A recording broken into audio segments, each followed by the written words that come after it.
Small's paradise was loud that night. Music floated through the room, glasses clinked, laughter bounced off the walls, and the smell of ribs and fried chicken hung heavy in the air. It was the kind of place where Harlem came to forget the week, where hustlers sat next to musicians, where working men spent hard-earned money just to feel important for a few hours. Every table was full, every seat taken, and yet there was one table no one dared look at for too long. Table 7 sat near the back, half-shadowed, close enough to the wall to control the room. Table 7 wasn't just a table. It was a throne. Everyone in Small's paradise knew that whoever sat there controlled what happened next. Deals were made there, futures were decided there, and sometimes men walked away from that table knowing their lives had just changed forever. The man sitting at table 7 that night knew it too. His fork rattled softly against the plate, a sound almost lost under the music but impossible for him to ignore. His hands were shaking so badly he had to grip the table just to steady himself. Sweat ran down his temple even though the room wasn't hot. Across from him sat Bumpy Johnson, calm, still, almost relaxed. Bumpy didn't raise his voice. He didn't threaten. He didn't rush. That calm was worse than any gun. "Eat," Bumpy said. The word landed heavy, cutting through the noise like a blade. The man looked down at the ribs, at the steaming plate pushed toward him, and swallowed hard. Everyone knew what was happening at table 7.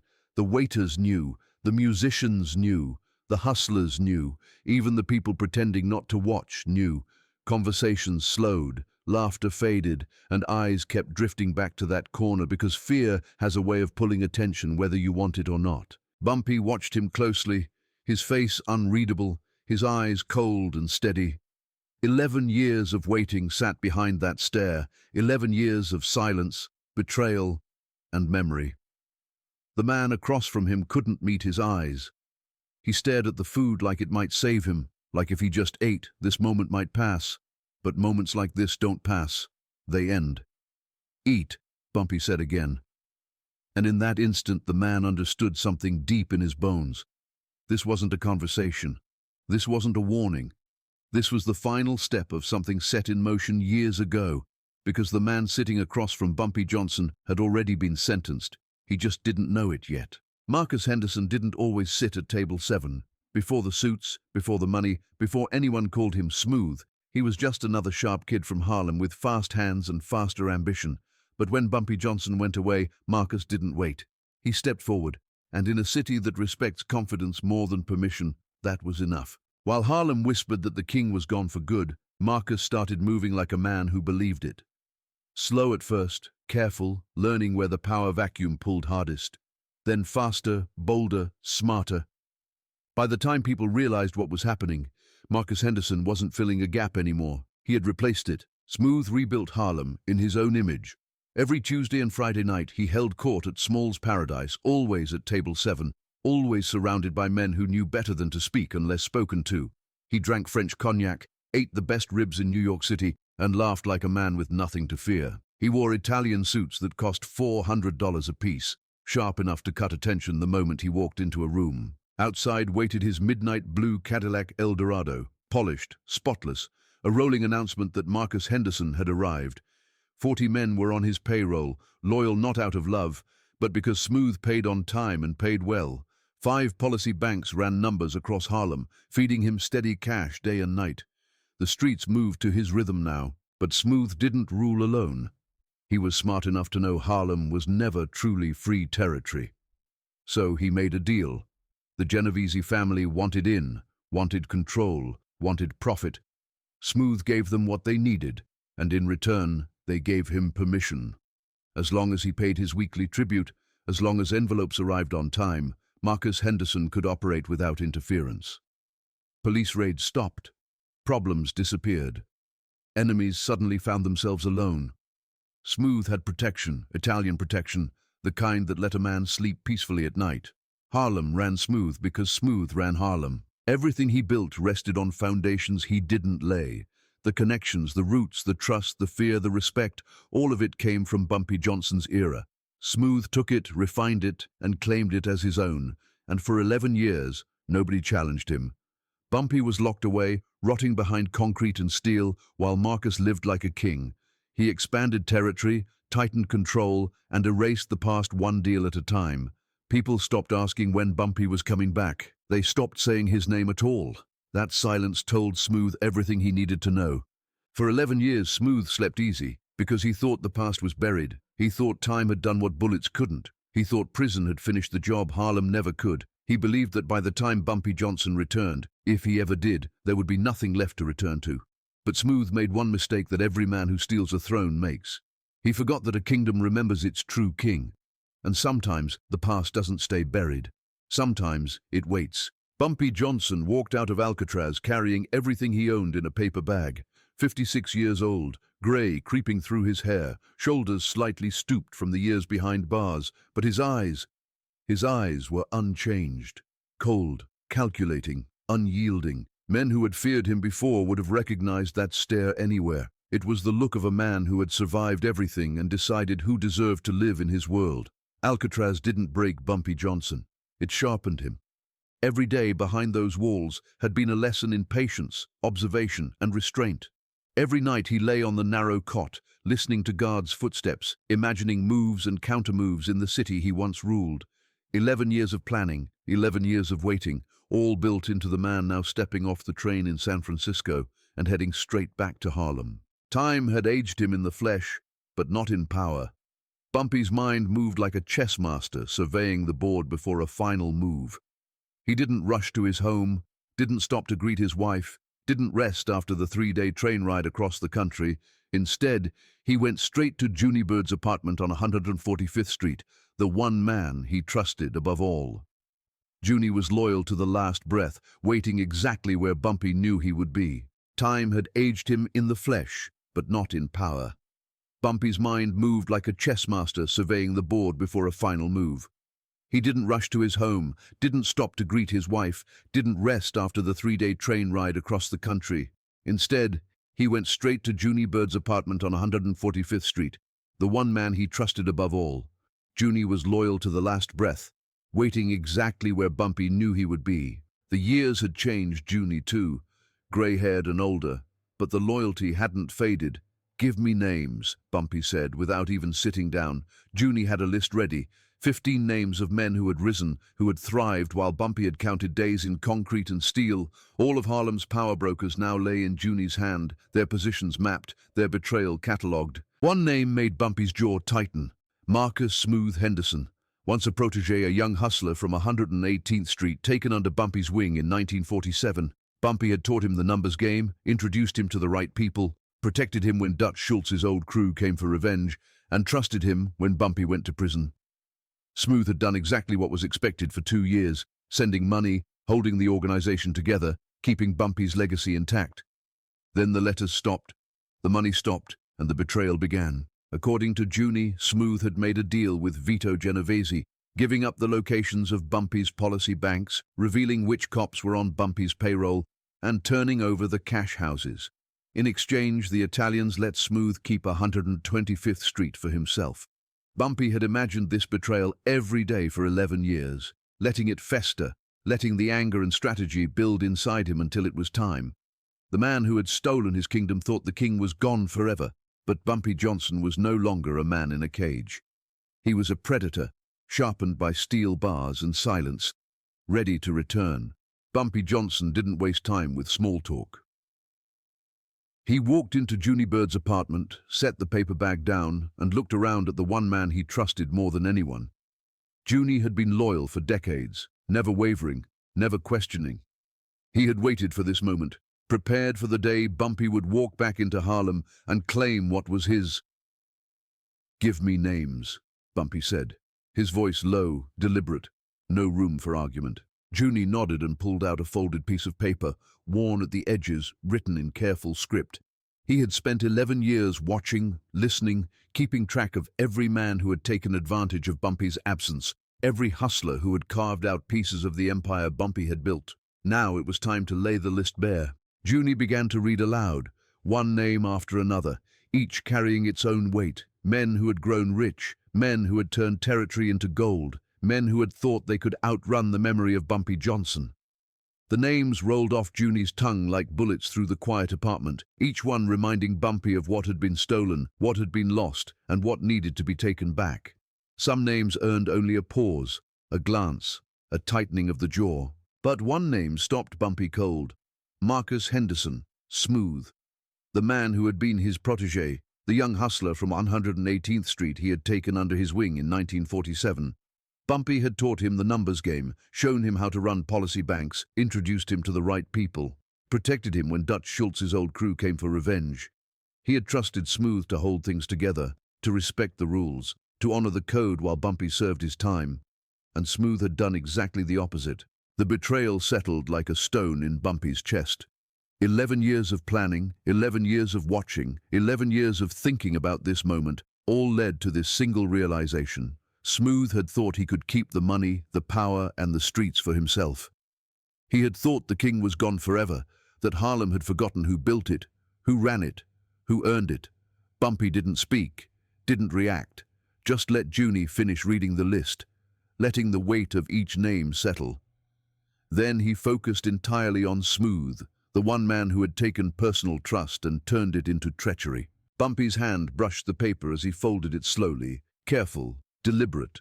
He looked at Junie, nodded once, and in that moment, the strategy crystallized. The plan became clear. The hunt began. The list was more than names. It was a roadmap, a ledger of debts owed and debts about to be collected. And that's when Bumpy asked one question. Where does he eat? Friday night at Small's Paradise was alive with sound and movement. The three-piece jazz combo played in the corner, a smooth melody weaving through the chatter, the clinking of glasses, and the laughter of Harlem's weekend crowd. Waiters moved quickly between tables, carrying trays of fried chicken, collarded greens, cornbread, and the finest ribs in the city. The smell of hot food, mixed with cigar smoke, and the faint scent of cologne, filling every corner of the packed room. Hustlers, musicians, and working men spilled coins and bills onto tables, spending their paychecks on a night that felt like freedom, like control over their own world.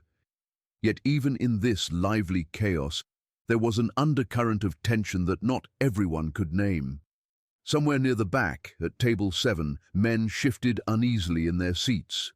Eyes darted, conversations faltered, and younger hustlers whispered to one another, glancing at the entrance, trying to figure out why the energy in the room had suddenly changed. Then he walked in, Bumpy Johnson, grey in his hair, a charcoal suit showing the faint scars of travel, shoes scuffed from the long journey back from San Francisco. He moved like a ghost, quiet, deliberate, unnoticed at first, yet somehow commanding every eye in the room. Old-timers recognized him immediately, whispers spreading like wildfire. That's Bumpy Johnson. Thought he was gone. Thought he was dead. Even those who had only heard stories of his reign stopped mid-conversation, staring, trying to reconcile myth with reality. The crowd didn't go silent, but it felt like silence, the kind that follows the entry of someone who owns the history of a place. Bumpy's eyes scanned the room, taking in every detail. He didn't rush, didn't panic, didn't flinch. He moved with purpose, knowing exactly where he was going and why. He approached table 8, positioning himself strategically, back to the wall, facing the entrance as old habits dictated. It was a perfect vantage point, a staging ground. From there, he could see every movement, every reaction, every betrayal, and every loyalty in the room. Junie Bird, Willie Fish Jackson, and Raymond Quick Lewis were already seated, silent sentinels waiting for what was about to unfold. The positioning wasn't random. It was calculated. Every eye in Small's Paradise would eventually notice him, would eventually understand the message being sent. Bumpy sat down, calm, collected, like a man who had been gone for 11 years but had never left. The whispers grew louder, younger hustlers pointing discreetly to one another, old-timers nodded knowingly. History had just walked back into Harlem. The air changed, tension rippled through the crowd, and the stage was set for the reckoning that everyone knew was coming. The door swung open at exactly 9 o'clock. Marcus Smooth Henderson stepped inside Small's Paradise, the air changing the moment he entered. He wore a cream-colored suit, a burgundy tie, diamond rings on 3 fingers, a gold watch catching the dim light. Behind him were 4 men, his bodyguards, solid and imposing, moving like shadows ready to strike. Smooth laughed as he walked, joking with his men, confident, unaware of the storm waiting for him.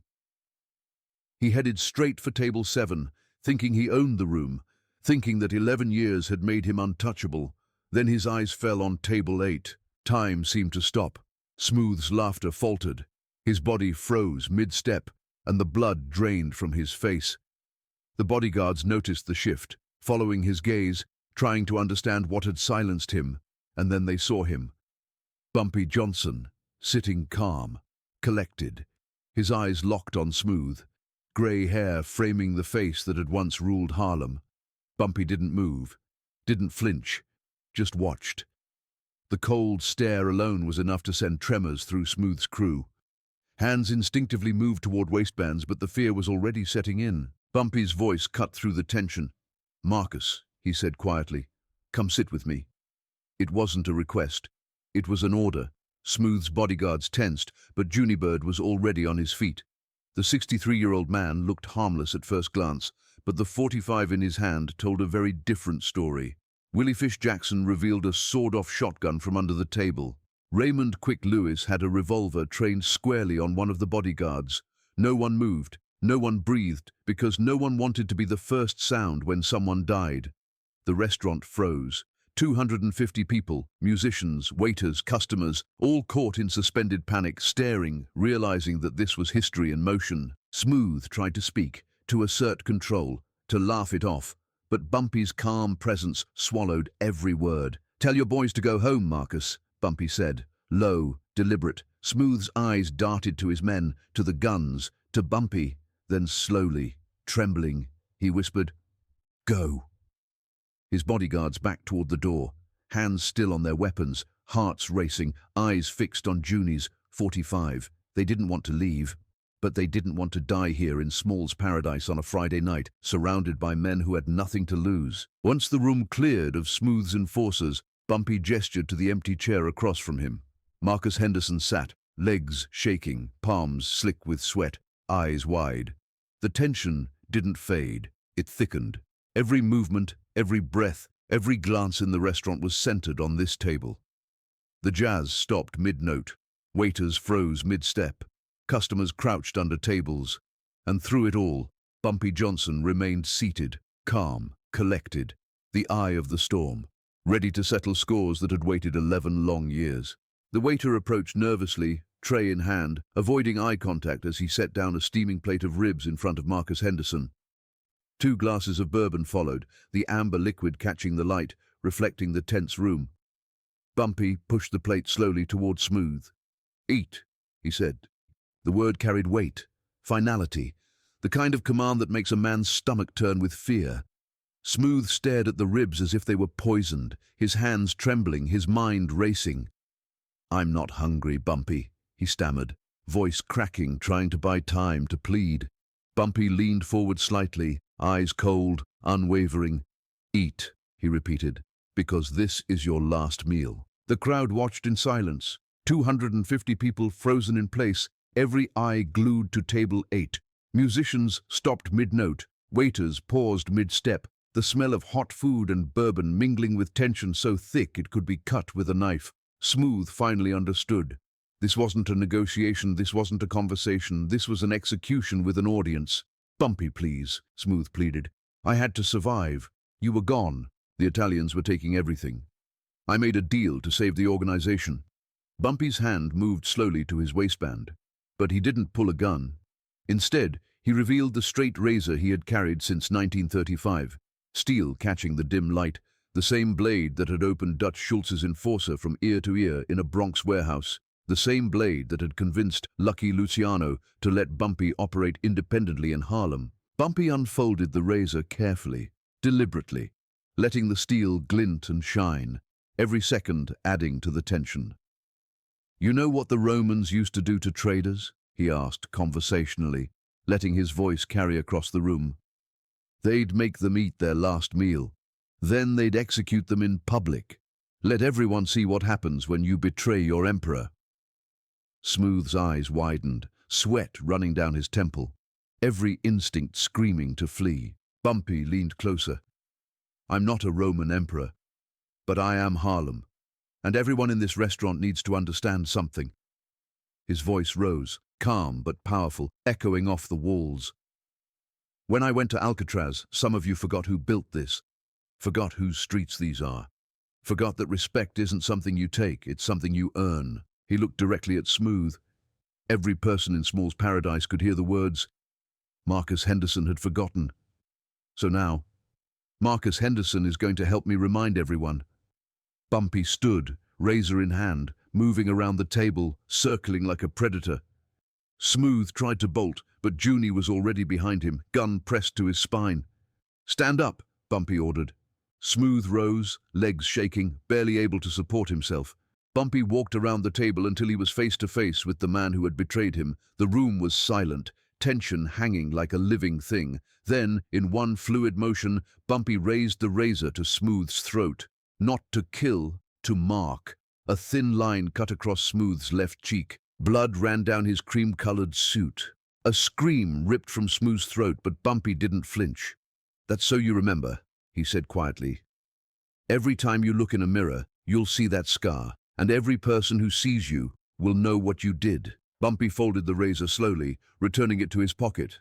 The message was clear, the scar permanent, the lesson written in blood for everyone in Harlem to see.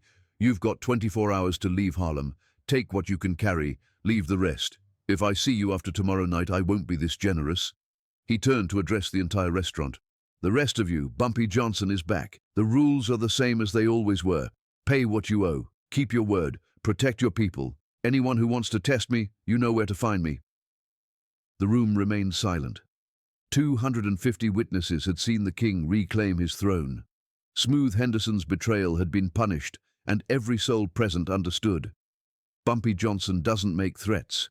He makes promises, and he keeps every single one. Bumpy Johnson didn't kill Marcus Henderson. Not tonight, not here, not in front of 250 witnesses. Instead, he marked him, a thin line across the cheek, just enough to scar, just enough to make sure everyone in Harlem would remember, not to kill, to mark. A permanent reminder that betrayal carries a price. Smooth screamed, blood running down his cream-colored suit, eyes wide with shock and fear. But Bumpy didn't flinch. He folded the razor, returned it to his pocket, and gestured calmly. "You've got 24 hours to leave Harlem. Take what you can carry, leave the rest. If I see you after tomorrow night, I won't be this generous." The room was silent. Every person in Small's Paradise understood the lesson. Junie Bird, Willie Fish Jackson, and Raymond Quick Lewis relaxed slightly, but kept their weapons ready. The rest of Harlem would hear the story by sunrise. Within 3 days, 3 other men who had carved up Bumpy's territory quietly disappeared, relocated with a clear understanding. The Genovese family, who had moved in while Bumpy was locked away, sent a captain to negotiate. The meeting lasted 4 minutes. Bumpy's terms were simple. 2 weeks to pull out of Harlem. Everything north of 110th Street was his again, non-negotiable. The Italians left without argument. The cost of challenging him was too high. Within 6 months, every piece of Bumpy's empire was restored, not through war, not through bloodshed, but through fear, respect, and calculated power. The story of Table 7 at Small's Paradise became Harlem legend. Old-timers still talk about how Bumpy didn't need an army, didn't need speeches. He walked in, faced his betrayer, and with one razor and 250 witnesses, reminded everyone who really ran Harlem. You could steal his money, take his territory, turn his people against him, but you could never take the throne, not if he was the king. Bumpy Johnson proved that night that power isn't about guns, it's about respect. Respect earned through loyalty, intelligence, and the will to act when justice demands it. Marcus Henderson left Harlem, scarred, exiled. Harlem was restored. The Italians retreated. The message was clear. This wasn't about revenge. It was about reminding the world who built the throne. Bumpy Johnson was back. The rules were the same as they always had been. Pay your dues. Keep your word. Protect your people. Anyone who wanted to test him now knew exactly what would happen. If stories like this hit different for you, subscribe to Decoding Dark History, because the real stories are darker than fiction. Drop a like if you understand that real kings don't need crowns. They need respect. Share this story with someone who knows betrayal always comes with a price. And remember, Bumpy Johnson didn't just take back Harlem. He took back the legacy that no one could steal.